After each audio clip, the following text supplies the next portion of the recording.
नमस्कार दोस्तों, stock India YouTube channel में आपका हार्दिक स्वागत है। आप देख रहे हैं स्टॉक इंडिया यूट्यूब चैनल।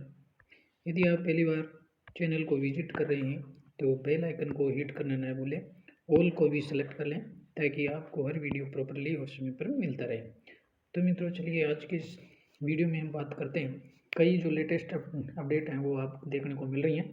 कुछ इन्फ्लेशन से है, महंगाई से संबंधित है, और कुछ इंडियन जीडीपी से है, और एक दो और महत्वपूर्ण जो खबर है उसको हम इस वीडियो में कवर कर लेते हैं। तो सबसे पहले हम बात करते हैं देश में खाद्य तेलों की। तो देखें तो हमारे जो देश में है वो खाद्य तेलों का जो आयात करता है और उसमें बहुत ज़बरदस्त है वो तेज़ी देखने को मिली है। नवंबर माह की बात करें तो कुल नवंबर माह में खाद्य तेलों का जो आयात है वो खाद्य तेलों के आयात में 34% की है वो वृद्धि देखने को मिली है। यानी ये तो हम सबको मालूम है कि जो भारत है वो खाद्य तेलों का जो आयात पर निर्भर है, और खाद्य तेलों का एक बड़ा हिस्सा भारत विदेशों से आयात करता है। तो नवंबर माह के डाटा के अनुसार जो एडिबल्स ऑयल हैं उनके इंपोर्ट में 34% का जंप देखा गया है। कुल देखें तो 15.29 लाख टन है वो नवंबर माह में इंपोर्ट रहा है। और इसके अलावा जो प्लम ऑयल है उनका जो शिपमेंट है वो भी रिकॉर्ड हाई पर देखने को मिल रहा है। इस तरह वो देखें तो जो खाद्य तेलों का आयात है उसमें बहुत ही जंप है वो देखने को मिल रही है। और इसका जो खाद्य तेलों के जो आयात है उसका जो कीमतें जो हुई हैं, और ये जो आयात है वो कंपनियों के वो किस तरह प्रभावित करती है, ये भी एक देखने वाली बात होगी। तो as per the data imports of the vegetable oils rose 32% in the November 2022। यानी नवंबर का जो डाटा है उसमें जो खाद्य तेलों का जो आयात है वो 32% बढ़ा है। और ये पिछले सेम लास्ट ईयर की बात देखें तो पिछले लास्ट ईयर में ये सेम मंथ में और 11,73,747 टन था, जो इसी माह है नवंबर 22 में ये बढ़ करके और 15,45,500 टन हो गया। तो कुल मिलाकर के देखें तो ये जो न्यूज़ है दो उन कंपनियों के लिए महत्वपूर्ण हो जाती है जो कंपनियां और जो एडिबल ऑयल का है वो एडिबल ऑयल का बिजनेस करती हैं। तो कुल मिलाकर के देखें तो इंडियन स्टॉक्स जो मार्केट है शेयर मार्केट में और एडिबल जो ऑयल का बिजनेस करने वाली कुल दो कंपनियां लिस्टेड है जिसकी हम बात करने वाले हैं। और दो देखें तो एक पतंजलि फूड है। तो पहली कंपनी जो खाद्य तेलों का जो बिजनेस करती है उसमें है अडानी विलमार। और अडानी विलमार भी अडानी ग्रुप की नई लिस्टेड कंपनी है। और आज का जो सेशन देखें तो इसमें करीबन आधा % की वो करीब गिरावट देखने को मिल रही है। और अडानी जो विलमार है वो भी नई लिस्टेड कंपनी है, तो इस पर भी आज खाद्य तेलों का जो आयात बढ़ा है वो इसका असर है वो इन कंपनी पर देखने को मिलेगा। यानी इसका मतलब ये है कि खाद्य तेलों का आयात बढ़ रहा है, तो इसका मतलब देश में जो खाद्य जो तेल है एडिबल्स ऑयल है उनकी है वो जो डिमांड है वो काफ़ी बढ़ रही है। तो खाद्य तेलों में डिमांड जो बढ़ने का जो फ़ायदा है वो जो ऑयल प्रोड्यूस करने वाली कंपनियां हैं जिसमें पतंजलि फूड है बाबा रामदेव की और अडानी विलमार है, इन दोनों कंपनियों को इनका काफ़ी फ़ायदा वो देखने को काफ़ी फ़ायदा इन कंपनियों को पहुंच सकता है। तो अडानी जो विलमार है आज के सेशन में देखें तो इसमें करीबन आधा % की गिरावट है। और देखें तो एक बिल्कुल नई लिस्टेड कंपनी है और अभी तक इसका देखें तो 10 से 15% का रिटर्न इसने जनरेट करके दिया है। तो आप कल के सेशन में आप इस पर अडानी विलमार पर भी वॉच बना करके रख सकते हैं। और दूसरी कंपनी की बात करें तो पतंजलि फूड है जो एडिबल ऑयल का बिजनेस करने वाली कंपनी है और बाबा रामदेव की जो कंपनी है आप सभी जानते हैं। तो पतंजलि फूड है आज इसमें भी लगभग आधा % की गिरावट है वो देखने को मिल रही है। और ये भी एक पतंजलि फूड भी न्यू लिस्टेड कंपनी है। और ये जो जितनी भी न्यू लिस्टेड कंपनियां हैं अभी जो तो इनका जो परफॉर्मेंस है वो आगे कोई बेहतरीन जो डाटा है अभी तक इनमें देखने को नहीं मिला है। और आगे की जो स्ट्रेटजी है तो आप इस पर भी दोनों ही कंपनियों पर वॉच बना करके देख सकते हैं। और आगे भी इनमें इन्वेस्टमेंट के हिसाब से आप है वो डिसीजन ले सकते हैं न्यूज के देखते हुए। तो दोनों ही जो कंपनी है तो खाद्य तेलों की जो डिमांड है एक तरफ दोनों ही इस न्यूज का जो न्यूज आई है कि खाद्य तेलों का आया था वो इंडिया ज़्यादा कर रहा है, तो इसका जो प्रभाव है दोनों ही कंपनियों पर दोनों तरफ से देखने को मिल सकता है, क्योंकि इसका प्रभाव जो है वो पॉजिटिव भी हो सकता है और नेगेटिव भी। पॉजिटिव इसलिए इस लिहाज से देखें कि इंडिया है खाद्य तेलों का आयात कर रहा है, तो इसका मतलब है कि खाद्य तेलों की जो डिमांड है वो बढ़ रही है। लेकिन दूसरे लिहाज से देखें तो कि अगर इंडिया खाद्य तेलों का आयात कर रहा है तो इसका मतलब ये है कि ज़्यादा आयात हो रहा है, तो इन जो कंपनियों का जो प्रोडक्शन है वो उनकी सेल है वो इनका जो प्रोडक्शन है, जो एडिबल ऑयल का जो प्रोडक्शन करती है उनकी सेल कम होगी। तो इस लिहाज से भी ये इनके लिए नेगेटिव खबर भी हो सकती है। तो जो खबर है इन दोनों कंपनियों के लिए पॉजिटिव भी हो सकती है और नेगेटिवली भी हो सकती है। तो कल के लिए हम इन दोनों कंपनियों पे वॉच बना करके रखिए। और अब बात करें महंगाई की, तो आज भी जो थोक महंगाई है उसके नवंबर माह के डाटा आने को मिले हैं। और आज भी संसद में और जो फाइनेंस मिनिस्टर है उनका सीतारमण जी, उनका भी बयान देखने को मिला है कि गवर्नमेंट है वो जो खाद्य वस्तुओं की जो प्राइसेस है और तो उनके ऊपर वो मॉनिटरिंग बनाई हुई है और एक उचित है वो उचित जो डिसीजंस हैं वो उनके ऊपर देखने को मिल रही है। और उन्होंने कहा है कि government monitoring prices and the taking steps to bring down the inflation. यानी उनको कहा है कि उनका जो ध्येय है वो महंगाई को है वो नीचे लेके आने को है। और says finance minister Nirmala Sitharaman, यानी उन्होंने संसद में एक स्टेटमेंट में ये कहा है। और बात करें तो महंगाई की, तो आज जो थोक जो महंगाई का है उसके जो नवंबर माह के डाटा है वो आज आते हुए देखने को मिले हैं।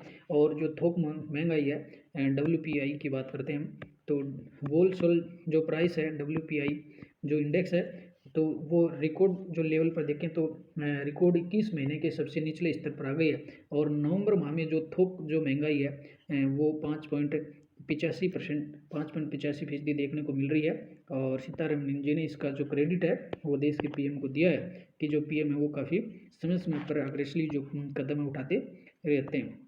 तो देखें थोक जो मूल्य सूचकांक है जिसकी बात करें, थोक मूल्य सूचकांक WPI, तो WPI पर जो आधारित जो महंगाई है वो नवंबर माह में 5.85% रही है, जो रिकॉर्ड 21 महीने का सबसे निचले स्तर पर आ गई है।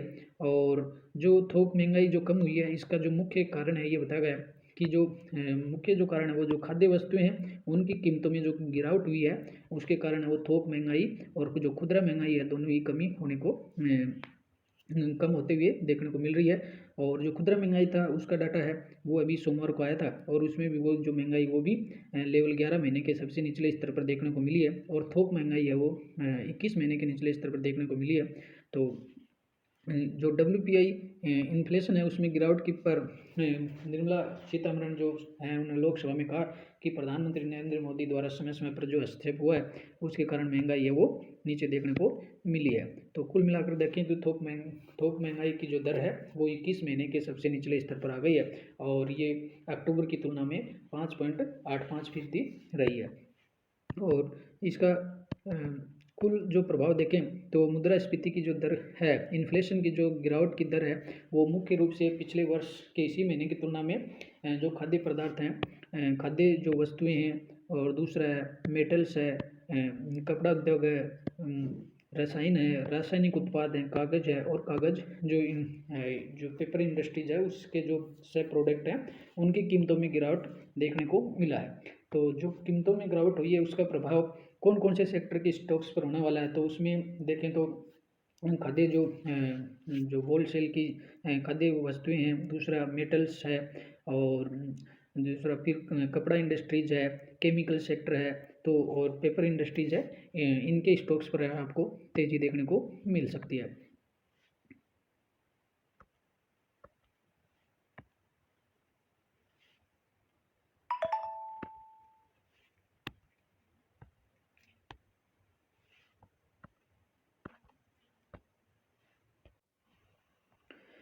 तो देखें तो अक्टूबर जो 22 है, अक्टूबर के महीने में जो थोक मुद्रास्फीति थी उसकी दर 8.39% थी और नवंबर माह में जो मुद्रास्फीति की दर है वो 5.85% रही है। तो कुल मिलाकर के देखें दोनों महीनों की कंपैरिजन करें तो लगभग 3 अंकों की जो कमी है 3 अंकों की कमी है वो नवंबर माह में देखने को मिली है। और जो महंगाई में है वो काफ़ी शानदार है वो कमी देखने को मिल रही है।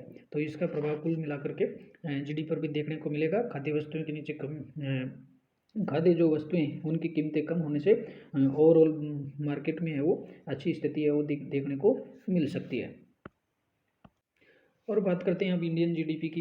तो इंडियन जीडीपी पर एशियन डेवलपमेंट जो बैंक है उसका ग्रोथ अनुमान आया है। तो एशियन जो डेवलपमेंट है बैंक है जिसको एडीबी के नाम से जानते हैं, तो एडीबी जो है उसने इंडियन जो जीडीपी का जो ग्रोथ प्रोजेक्शन है वो 7% के आसपास रखा है। और इसने जो सितंबर माह में अपना जो प्रिडिक्शन दिया था और उसको अनचेंज रखा है कि इंडियन जो जीडीपी है उसमें वित्त वर्ष 2022 और 23 का जो वित्त वर्ष है इसमें इंडियन जो जीडीपी की ग्रोथ है वो लगभग 7% के आसपास रहने वाली है। इसमें एडीबी ने एशियन डेवलपमेंट बैंक ने अपने एक स्टेटमेंट में ऐसा कहा है। तो आज का ये देख लेते हैं, ये आज का स्टेटमेंट था। Asian Development Bank ADB has kept its outlook for India's economic growth unchanged at 7% for the current fiscal year. यानी जो वर्तमान जो प्रेजेंट जो वित्त वर्ष है 2022 और 23 इसमें जो भारत की जो जीडीपी दर है वो लगभग 7% के आसपास रहने वाली है। और ये जो जीडीपी का प्रोजेक्शन था ये एशियन डेवलपमेंट जो बैंक था उसने सितंबर माह में ही अपना ये प्रोजेक्शन दिया था और इसको अब नवंबर दिसंबर माह में इसको अनचेंज्ड रखा है। और देखें तो अब एडीबी बैंक है वो इंडियन जीडीपी पर तो बुलिश है और लगभग जीडीपी में जो ग्रोथ है वो लगभग 7% के आसपास इसमें रहने का अनुमान एडीबी बैंक ने लगाया है। तो पिछले वर्ष की देखें तो पिछले वित्त वर्ष में एडीबी ने जो जीडीपी जो ग्रोथ था वो 21 और 22 का जो वित्त वर्ष था उसमें जीडीपी का ग्रोथ था वो लगभग 8.7% के आसपास इसने बताया था। और अब 2022 और 23 के लिए 7% की जीडीपी ग्रोथ का अनुमान है वो एडीबी बैंक ने इंडियन इकोनॉमी के लिए रखा है। और अब बात कर लेते हैं एयरटेल की। तो एयरटेल ने आज अपनी 5G सर्विसेज का लॉन्च है वो यूपी के लखनऊ में कर दिया है। Airtel launches 5G services in Lucknow. तो कुल मिलाकर देखें तो एयरटेल भी अपने 5G सर्विस का जो रोल आउट है उसको बड़े लेवल पर बढ़ा रहा है और काफ़ी तेज़ गति से और तेज़ी से 5G की जो सर्विसेज हैं वो देश में इसका मुहैया करा रहा है। तो एयरटेल पर भी आप वॉच बना करके रख सकते हैं। और अब बात करते हैं रशियन ऑयल की।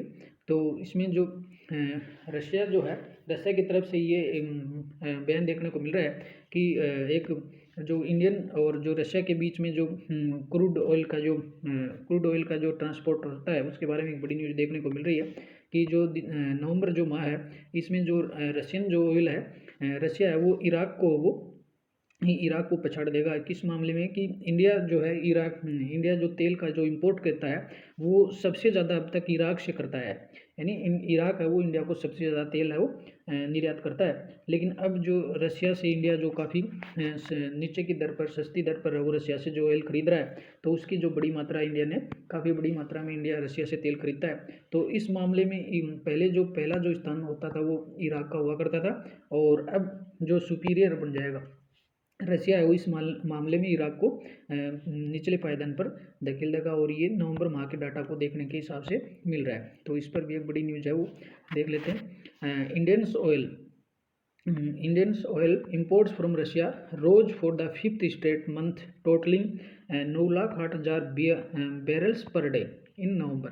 यानी नवंबर माह में जो इंडिया है वो रशिया से लगभग 9,08,000 बैरल्स पर डे का तेल इसने रशिया से इंपोर्ट किया है। और इसमें लगातार ये पाँचवा देखें तो लगातार 5 महीने से इंडिया है वो सबसे ज़्यादा है वो ऑयल और रशिया से ही खरीद रहा है।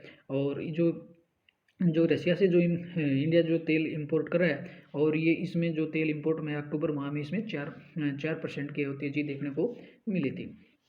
तो कुल मिलाकर देखें तो ये भी एक अच्छी न्यूज़ है वो इंडिया के लिए अच्छी बेहतर है वो साबित हो रही है इंडियन इकोनॉमी के लिए। क्योंकि इंडिया जो है वो जो रशिया से जो तेल है वो 60 बैरल जो यूरोपियन जो कंट्रीज हैं और जो G7 के देश हैं उन्होंने जो रशियन जो ऑयल है उस पर 65 जो डॉलर है 60 पर डॉलर का जो कैप लगा रखा था उसको भी रशिया ने उसको भी मानने से इनकार कर दिया है। और इसका मतलब ये है कि रशिया है वो इंडिया को जो 60 बैरल पर डॉलर के हिसाब से जो तेल देता है वो आगे भी भविष्य में देता रहेगा और इसका जो फायदा है वो इंडिया को आगे भी मिलता रहेगा। और तो देखें इस महीने के जो आंकड़ों के हिसाब से देखें तो रसिया है वो अब सबसे बड़ा इंडिया को ऑयल एक्सपोर्ट करने के इंपोर्ट करने के मामले में सबसे बड़ा देश है वो उभर करके आएगा, और ऐसा इस रिपोर्ट में कहा गया। तो Russia oil account for the about 23% of Indians overall import of about 4 million BPT oil in November.